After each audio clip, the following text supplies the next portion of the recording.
Bharat Ratna doctor Bhimrao Ambedkar को कोटि कोटि नमन। ये कार्यक्रम डॉक्टर भीमराव अंबेडकर के जीवन पर आधारित है, जहां भारत की जनता के प्रति उनके योगदानों को पूरी सजगता से चित्रित और रेखांकित करने का प्रयास है। कार्यक्रम में दिखाई गई घटनाएं लब्ध प्रतिष्ठ पुस्तकों से ली गई हैं। इस कार्यक्रम के जरिए चैनल की ओर से एक विश्वसनीय, सजग और सकारात्मक प्रयास है कि डॉक्टर बाबा साहेब भीमराव अंबेडकर के जीवन की संघर्ष यात्रा एवं गौरव गाथा पूरे आदर के साथ घर घर पहुंचे और उनके योगदानों से सभी संपूर्णता में परिचित और आह्लादित हों। जीजाबाई,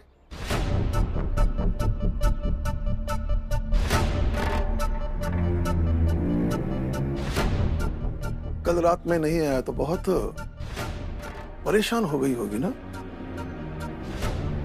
पत्नी हूं, परेशान तो होंगी ना। तो सोचो मुझे कितनी परेशानी हुई होगी जब मैंने तुम्हें अपने दुश्मनों के साथ देखा होगा। क्या बोल रहे हैं? कौन दुश्मन? सोचोगी तो समझ में आ जाएगा ना कि कल रात तुम कहां और किनके साथ थी।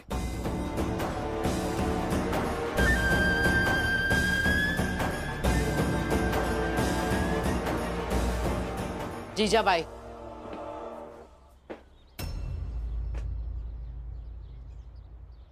अब तुम ये सब भी करने लगी हो।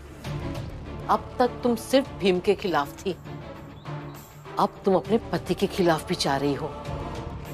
ऐसा ही होता है, जब आदत एक अच्छे व्यक्ति के खिलाफ होने की हो जाती है तो हर अच्छा व्यक्ति तुम्हें गलत लगने लगता है और धीरे धीरे तुम उनके खिलाफ भी हो जाती हो। ये तुम्हारी नैतिकता में गिरावट है जीजाबाई। अब कैसे संभाल पाओगी ये सब? पता है, अदालत में जाकर भी नैतिक गिरावट का माप नहीं कर सकती हो तुम।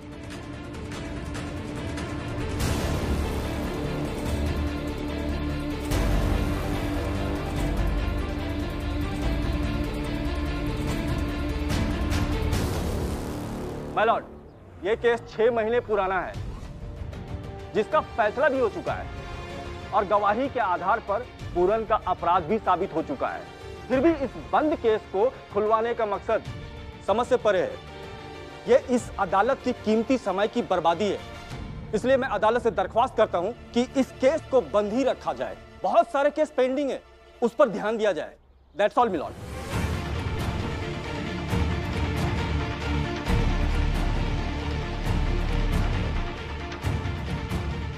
मिस्टर पूनावाला, उस दिन आप जिस केस को ओपन करने की बात कर रहे थे, आपकी दलीलों में सैद्धांतिक बातें ज्यादा थी, कुछ भावनात्मक तथ्य भी था, मगर अब सबूत और तथ्य का समय है और फिर अदालत आगे सबूत की रोशनी में ही इस केस को देखना चाहेगी। सर, ये केस 6 महीने नहीं बल्कि 60 साल के बाद भी खुले तो इसे खोल देना चाहिए। साहब सबूत मांग रहे हैं, भावनाओं का खेल और आदर्शों का जादू मत फैलाइए यहाँ पर। बताता हूं ना, ये केस भर ही नहीं है सर, ये स्वयं से बन गई एक ऐसी कुरीति है जिसे समाज अपना अधिकार, अपना चरित्र समझ बैठा है। मिलॉर्ड, मैं कुछ लोगों को बुलाना चाहता हूं, इजाजत है? किन लोगों को बुलाना चाहते हैं? आपके पिताजी, आपके बेटे और आपकी पत्नी को।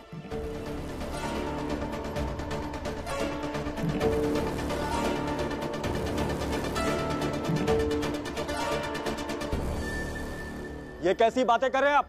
उन्हें नहीं बुला रहा हूं मैं, मगर काश बुलाते और वो भी देखते कि आप कैसे गलत लोगों का केस लड़ रहे हैं। गलत उन्हें भी नहीं लगता, मगर इतना तो लगता जितना आपको लग रहा है कि आप गलत लोगों के साथ खड़े हैं। आपको जिससे बुलाना है बुलाइए, पर आपस में बहस मत कीजिए। आइए आप सब लोग।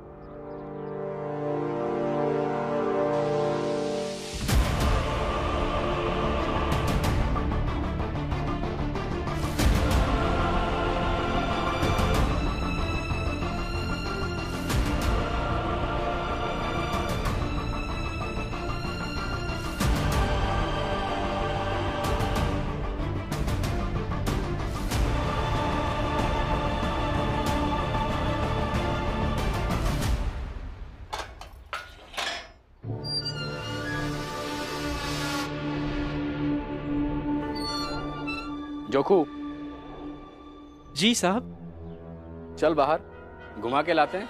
नहीं नहीं साहब, हम बाहर न जाएंगे साहब। बाहर ले जाके आप हमका मार दोगे। हम न जाएंगे साहब। नहीं जाओगे तो यही मार डालेंगे। आप हिया नहीं मार सका तो हमका कहे कि आप हिया मारोगे तो हिसाब देना पड़ेगा आपको, लेकिन बाहर मार दोगे तो एनकाउंटर का नाम होएगा। ये ऐसे नहीं जाएगा। पकड़ो इसको, लेके चलते हैं। नहीं नहीं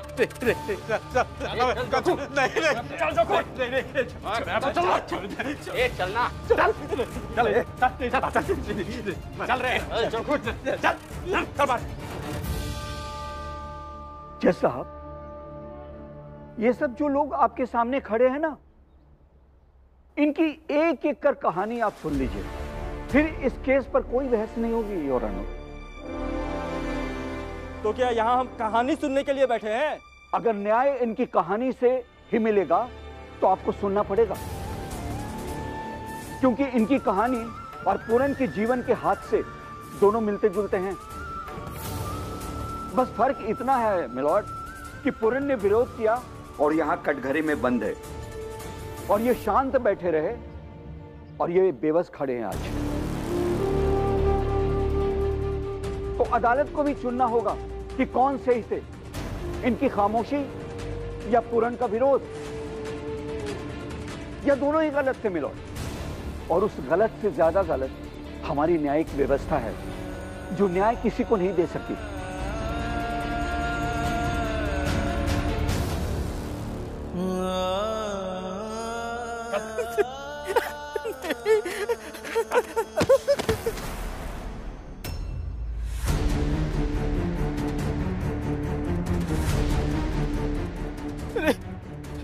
ये आपका कहाँ ले आए हो तुम लोग? कहाँ ले आए हो आपका?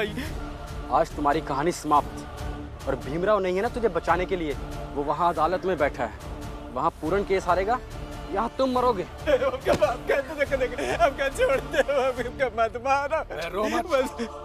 बे भाग, गिड़गिड़ाने से कुछ नहीं होगा। उन्हें पहले गोली तेरे पैर में, फिर 2 गोली तेरे सीने में।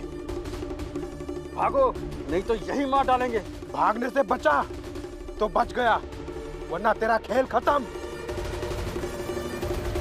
चल भाग।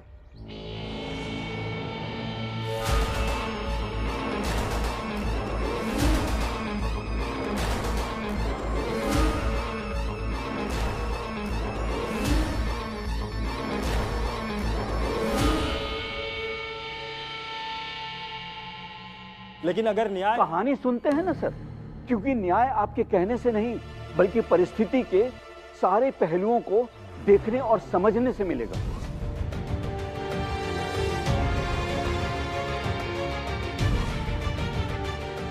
सुनाइए कहानी इनकी। तो बताइए, आज से आपके बेटे की कहानी किसी ने नहीं सुनी है ना, तो जज साहब को बताइए कि क्या हुआ था।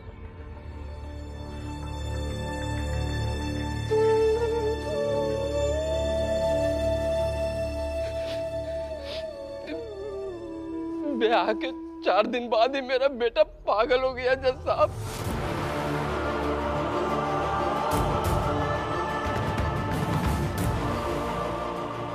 पागल क्यों हो गया? बारात में वो घोड़ी पे चढ़ के जा रहा था जज साहब, उच्च जाति के लोगों ने उसे उतार दिया और बहुत मारा,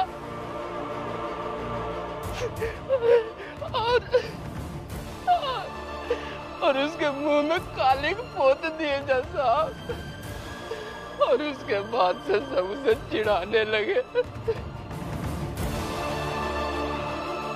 और उसके बाद में मेरा बेटा पागल हो गया जज साहब। मैं अकेला पड़ गया हूँ जज साहब।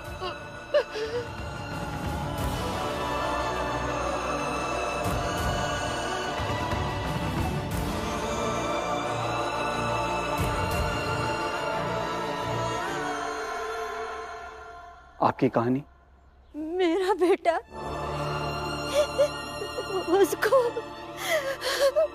उसको घोड़े में से उतार दिया, शादी करने के लिए आगे नहीं जाने दिया।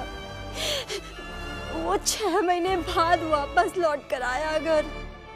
उसके बाद उसकी शादी की। 6 महीने तक इन ऊंची जात वाले लोगों ने मजदूर की तरह काम कराया मुफ्त में।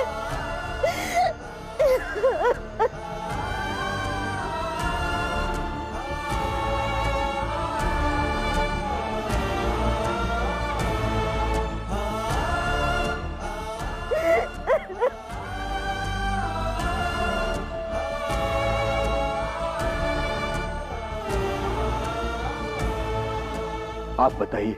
मेरे पति को घोड़ी पर चढ़कर जाते देखा ब्याह के समय। सबने उन्हें रोकने की कोशिश की, लेकिन वो सबसे भिड़ गए। सबसे लड़कर वो घोड़ी पर चढ़कर मुझसे शादी करने आए, लेकिन ब्याह के 1 महीने बाद ही उन्हें मार डाला।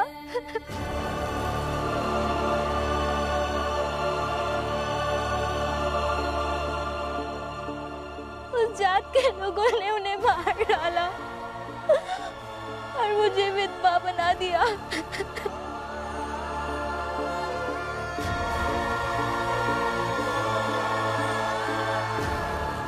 आप बताइए। मार डाला साहब, उन लोगों ने हमारे बेटे को मार डाला।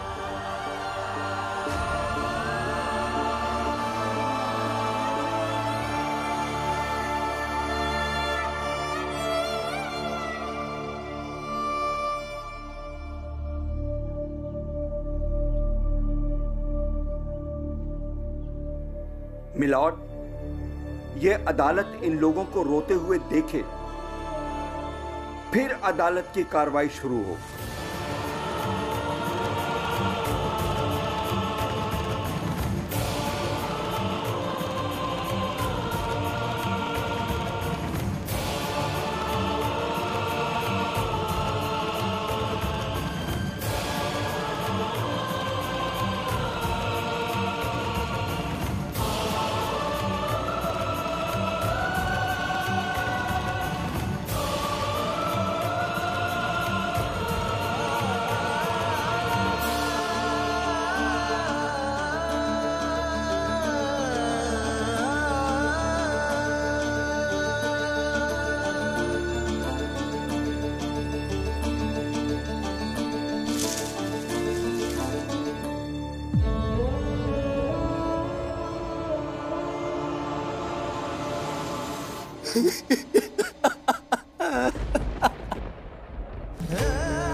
पूरन के आंसू न्याय मांग रहे हैं मिलॉर्ड, क्योंकि उसके बेटे के साथ भी वही हुआ है।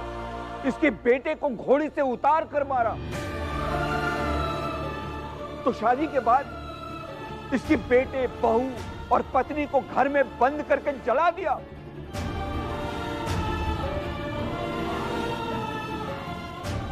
और पूरन ने शिकायत की तो ऊंची जात वालों ने पूरन पर ही उल्टा केस बनाया कि इसे और दहेज चाहिए था, मगर कम दहेज में ही मां बेटे शादी करने को तैयार हो गए। और इसी गुस्से में इसने सबको जलाकर मार दिया। ये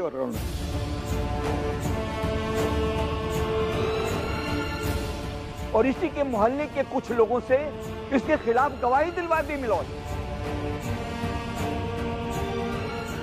और तब से ही अपनी पत्नी, बहू और बेटे के मारने के जुर्म में जेल में बंद है मिलॉर्ड। अगर पूरन की कहानी को सुनकर इस अदालत को रोना नहीं आ रहा है तो ये अदालत बंद कर देना चाहिए मिलॉर्ड। रोना तो आना ही चाहिए, मगर इसमें सच्चाई हो तब ना। माय लॉर्ड, 4 आदमी पकड़ के लाए, कहानी रटा दिया और रोने लगे। फिर चालाकी से उसे पूरन से जोड़ दिया। फिर अंत में एक भाषण जोड़ दिए, यहाँ किसी को रोना नहीं आ रहा है, फलाना ढिमकाना। इसमें सत्यता क्या है? इस लड़के को देख रहे हैं आप? क्या नाम है इसका? भीमराव। ये ऑफिस में काम करता था मिलॉर्ड, एक अखबार के ऑफिस में। वहां के पुराने अखबार में इन सब के बारे में छपा है। अगर अखबार में छपी ये बातें झूठी हैं तो झूठी खबर छापने वाले मालिक पर केस बनता है।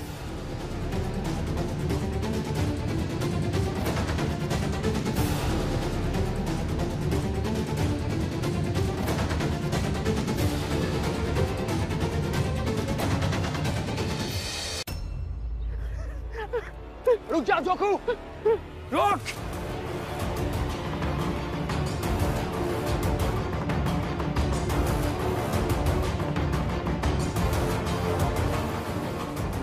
जोखू रुक जा, रुक जा जोखू, रुक। जोखू काका, आप भाग क्यों रहे? आप भागिए मत, आपको कुछ नहीं होगा। आप विश्वास रखिए, आपको कुछ नहीं होगा।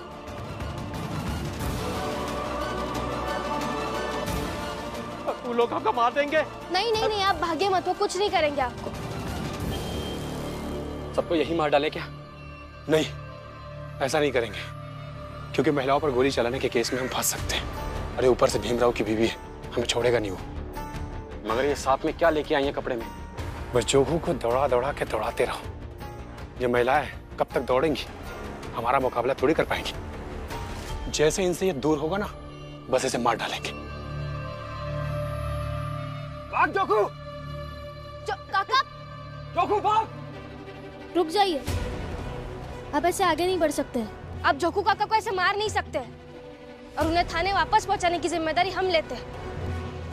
हम लोग आगे बढ़ेंगे और जोखू को पकड़कर उसका एनकाउंटर करेंगे। देखिए, हमारे पास ये लाल मिर्च का पाउडर है। अगर आप आगे बढ़ेंगे तो हमें मजबूरन आप पर फेंकना पड़ेगा।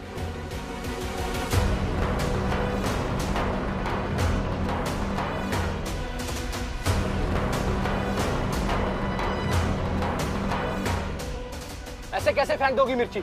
हटो आगे से। आप बढ़िए मत आगे, नहीं तो हम सचमुच मिर्च का पाउडर डाल देंगे। देखिए, न्याय की नजर अगर अन्याय के रास्ते पर जाए तो उसे रोकना हमारा कर्तव्य है। और आप लोग आगे मत बढ़िए, नहीं तो ये मिर्च का पाउडर फेंकना पड़ेगा आपके ऊपर। ऐसे कैसे मिर्ची फेंक दोगी? अगर मिर्ची फेंकी ना, सबको अंदर कर दूंगा। हाँ।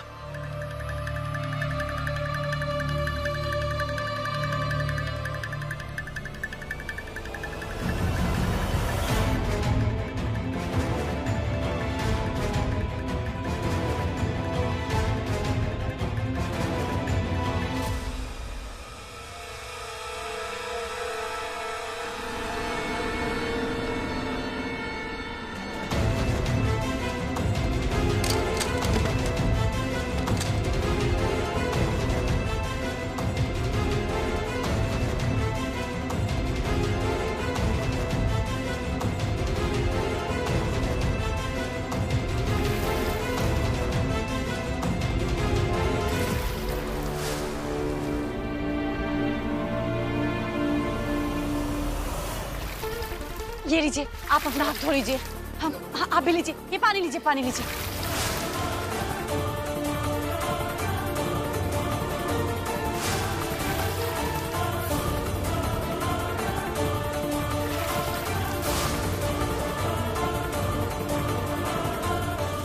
और वकील साहब, ये अखबार चलाने वाले आप ही के दोस्त हैं, मगर अफसोस ये है कि अखबार बेचने के लिए जो खबर छापी, उसी खबर में छपे हुए लोगों के लिए न्याय मांग रहा हूं, तो यह क्या गलत मांग रहा हूं?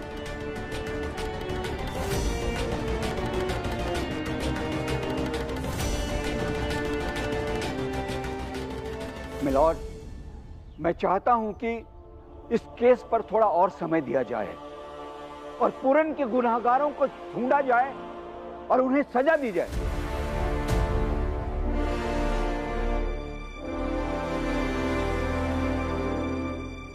माफ कीजिए जज साहब, मैं बीच में बोल रहा हूं, लेकिन मुझे ऐसा लगता है सिर्फ पूरन काका के नहीं, इन सब के गुनहगारों को ढूंढ ढूंढ कर उन्हें सजा देने की जरूरत है।